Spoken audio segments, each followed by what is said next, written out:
Baik, Assalamualaikum warahmatullahi wabarakatuh. Apa kabar?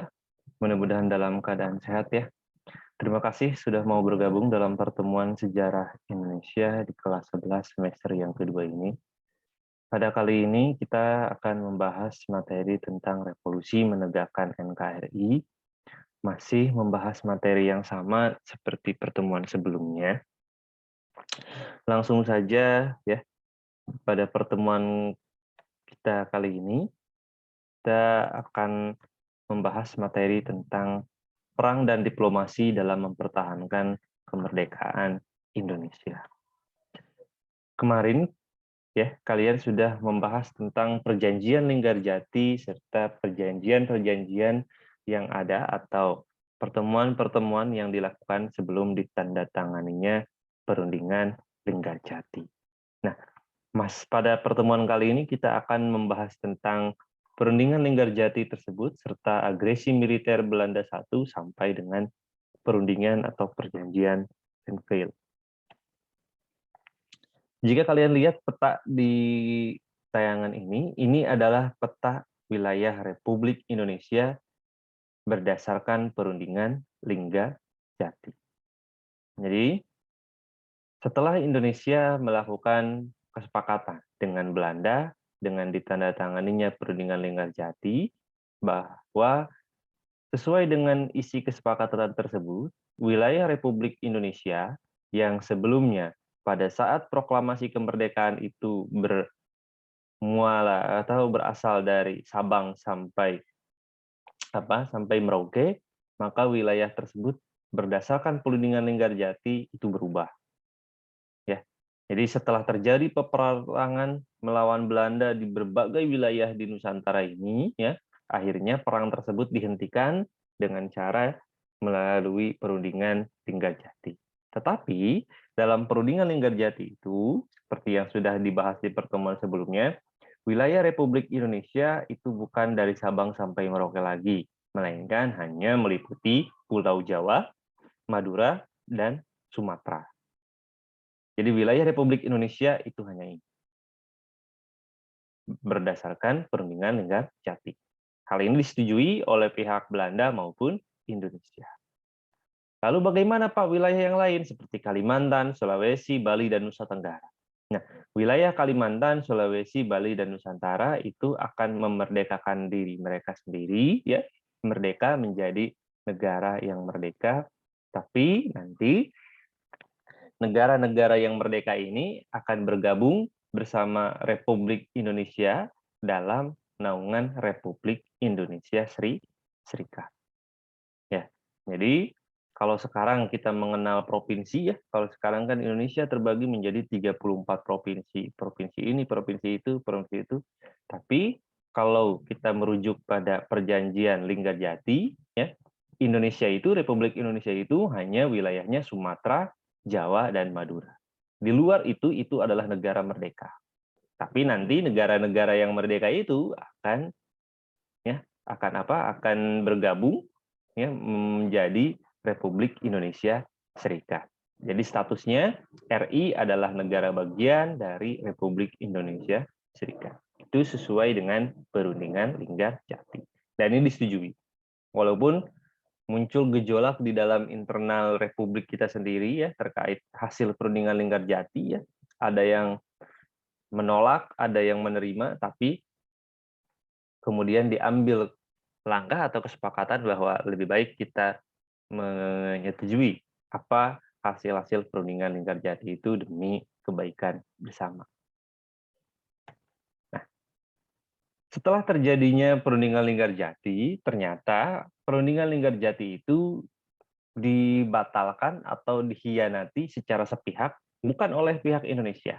Walaupun tadi kita lihat dalam peta ya bahwa wilayah Indonesia semakin menyusut ya lebih kecil jika dibandingkan pas proklamasi kemerdekaannya ya. Tapi Indonesia tetap negara yang berjiwa kesatria, menghormati segala keputusan hasil musyawarah. Tapi lain pihak dengan Belanda, Belanda secara sepihak itu melanggar perundingan Linggarjati. Nah, jika kalian lihat infografis dari Tirto ID di sini ada infografisnya ya. Yang pertama tanggal 27 Juli 1947, Van Mook ya menyatakan bahwa Belanda sudah tidak terikat lagi dengan perjanjian Linggarjati. Jadi secara sepihak ya Belanda yang diwakili oleh Van Mook menyatakan bahwa perundingan Linggarjati itu sudah tidak berlaku lagi. Apa konsekuensinya? Konsekuensinya berarti Belanda ya itu menurut versi mereka karena sudah tidak terikat dengan perundingan Linggarjati itu berhak untuk menyerang atau untuk menduduki wilayah Republik Indonesia yang meliputi Sumatera, Jawa, dan Madura. Jadi Belanda itu di istilahnya itu udah gemes, udah kesal sekali ya terhadap Republik Indonesia. Jadi Belanda itu berkeinginan supaya Republik Indonesia itu hilang.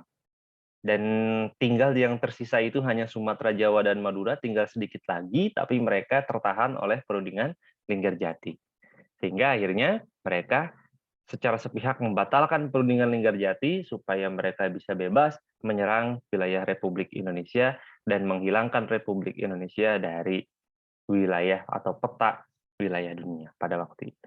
Nah, kemudian satu hari setelah pernyataan Van Mook, lebih tepatnya tanggal 21 Juli 1947, agresi militer Belanda I ini dimulai. Sasarannya Jawa dan Sumatera.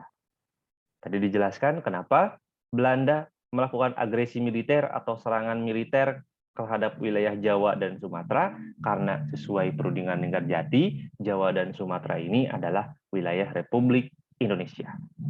Dan Belanda bertujuan ya melakukan serangan militer ini untuk menghilangkan Republik Indonesia dari peta dunia dan merebut wilayah Jawa dan Sumatera ya untuk kemudian diduduki oleh Belanda kembali.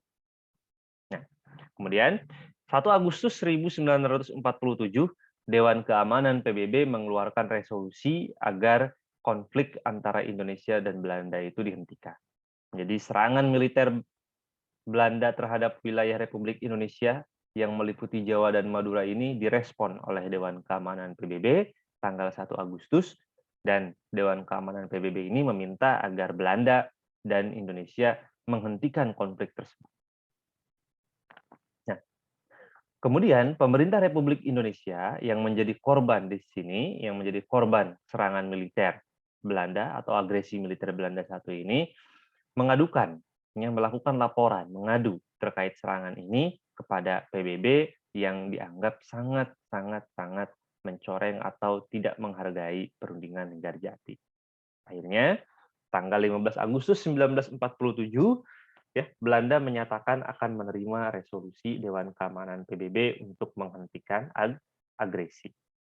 Nah, kenapa demikian? Karena ternyata dunia internasional pada waktu itu ya juga banyak yang mengecam tindakan agresi militer Belanda ini. Karena menurut dunia internasional Belanda tidak menghargai perundingan dan tidak menghargai kedaulatan suatu negara yaitu Republik Indonesia. Nah, kemudian setelah agresi militer Belanda satu itu dihentikan, maka mulailah ya Dewan Keamanan PBB itu memfasilitasi konflik antara Indonesia dan Belanda untuk selesai. Ya, fasilitas yang ditawarkan atau yang diberikan oleh Dewan Keamanan PBB diantaranya yaitu membentuk Komisi 3 Negara. Nah, kita akan bahas dulu latar belakang dibentuknya Komisi 3 Negara. Nah, Komisi 3 Negara ini dibentuk karena agresi militer Belanda I.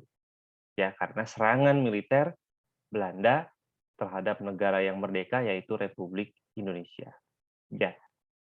Lalu yang kedua, AS dan Inggris, Amerika Serikat dan Inggris memberikan reaksi yang negatif terhadap agresi militer tersebut. Jadi, seperti yang kita ketahui bahwa Amerika dan Inggris adalah sekutu atau teman dari Belanda. Nah, Belanda itu perhitungannya salah. Salah bagaimana, Pak? Belanda yang sangat nafsu sekali ingin segera menjajah kembali Indonesia, itu menganggap bahwa perundingan Linggarjati ini menghalangi Belanda untuk mempercepat kembali menjajah Indonesia. Sehingga Belanda secara sepihak melanggar atau membatalkan perundingan Linggarjati dan kemudian melakukan serangan militer kepada Indonesia. Kenapa Belanda bertindak sesembrono ini, seberani ini? Karena Belanda terlalu percaya diri bahwa Inggris dan Amerika Serikat yang menjadi sekutu Belanda itu akan mendukung segala tindakan agresi atau serangan militer Belanda terhadap Republik Indonesia. Jadi menurut Belanda itu, saking kepedeannya itu, Belanda menganggap bahwa Inggris dan Amerika akan mendukung Belanda walaupun Belanda melanggar perundingan Linggarjati. Padahal ternyata pada akhirnya tindakan sembrono Belanda ini justru mendapatkan reaksi yang negatif dari Amerika Serikat dan Inggris. Jadi Inggris dan Amerika ini merasa malu memiliki teman atau sekutu seperti Belanda. Dan Inggris dan Amerika itu menginginkan agar Belanda itu ya harusnya lebih bersabar secara perlahan-lahan. Tapi karena tindakan sembrono Belanda ini membuat malu Inggris dan Amerika Serikat di dunia internasional. Sehingga akhirnya Inggris dan Amerika Serikat ini meminta kepada PBB untuk untuk memfasilitasi agar konflik Indonesia dan Belanda ini segera berakhir. Nah, selain itu negara-negara Arab, India, Burma, Australia yang merupakan negara-negara merdeka pada masa itu pun banyak yang bersimpati kepada Republik Indonesia. Jadi Arab, India, Burma, Australia ini merasa kasihan melihat Republik Indonesia yang sudah wilayahnya digerogoti oleh Belanda itu ya, sudah mau wilayahnya dikurangi, hanya Sumatera dan Jawa, masih tetap diserang lagi oleh Belanda. Nah, dukungan negara-negara tersebut dan keterampilan delegasi Indonesia yang tadi Bapak di awal disebutkan, Indonesia mengadu ya kepada PBB, memperjuangkan hak kedaulatan bangsa, berhasil menyudutkan Belanda dalam percaturan politik internasional. Jadi dalam politik internasional, ya agresi militer Belanda satu ini justru banyak menuai kecaman. Terlebih Indonesia dengan delegasinya sangat piawai memanfaatkan isu tersebut untuk mengajak negara-negara lain atau dunia internasional itu mengutuk tindakan yang dilakukan oleh Belanda. Nah, India dan Australia ini akhirnya berhasil membawa masalah Indonesia ke sidang Dewan Keamanan PBB. Nah, di sidang Dewan Keamanan PBB inilah nanti akan diputuskan bahwa akan dibentuk Komisi 3 Negara. Nah, Komisi 3 Negara untuk mengawasi gencatan senjata. Jadi ketika Belanda akhirnya menyetujui bahwa Belanda harus menghentikan agresi militernya terhadap wilayah Republik Indonesia, maka diadakanlah gencatan senjata. Nah, tetapi kan karena takut jika Indonesia dan Belanda tetap terjadi kontak senjata dan tidak menghargai gencatan senjata, maka akhirnya dibuat Komisi 3 Negara. Tanggal 25 Agustus 1947. Nah, anggota Komisi 3 Negara ini antara lain yang pertama adalah Belgia. Nah, kenapa Belgia? Belgia ini adalah negara yang dipilih oleh Belanda, dipimpin oleh Paul van Zeeland. Ini, Paul van Zeeland. Jadi 3 negara itu komposisinya terdiri dari 1 negara dipilih oleh Indonesia, 1 negara dipilih oleh Belanda, sedangkan 1 lagi itu adalah negara yang dipilih oleh Indonesia dan Belanda. Lalu yang kedua adalah Australia.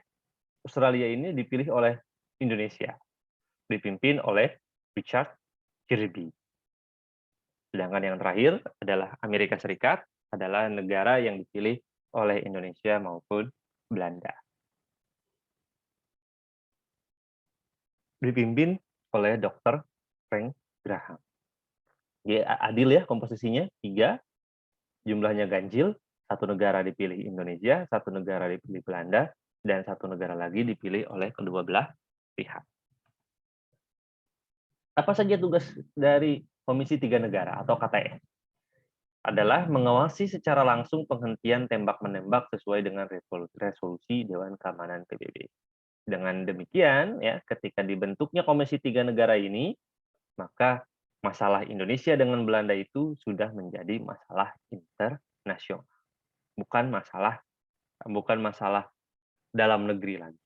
Ya, kalau sudah menjadi masalah internasional berarti dunia internasional wajib berperan untuk mengatasi masalah tersebut.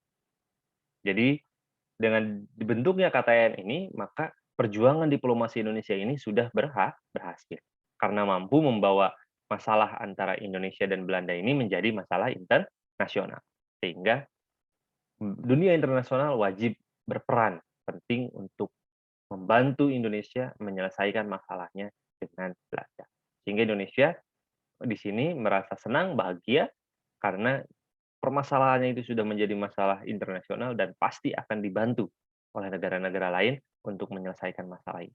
Terbayang jika tidak menjadi masalah internasional, Indonesia akan menjadi buli-bulian yang nyata oleh Belanda. Dan kita tidak bisa mendapatkan bantuan dari mana-mana.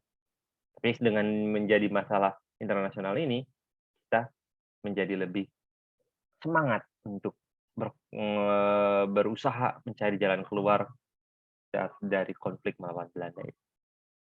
Nah, KTN ini berhasil mempertemukan Indonesia dengan Belanda pada pertemuan Renville. Ya, jadi nanti KTN ini akhirnya berhasil ya menemukan kembali Indonesia dan Belanda di ruang meja diplomasi untuk menyelesaikan masalahnya, dan nanti masalah itu akan diselesaikan di mana di sebuah perundingan yang kita kenal nanti dalam hal ini sejarahnya bernama perundingan Renville.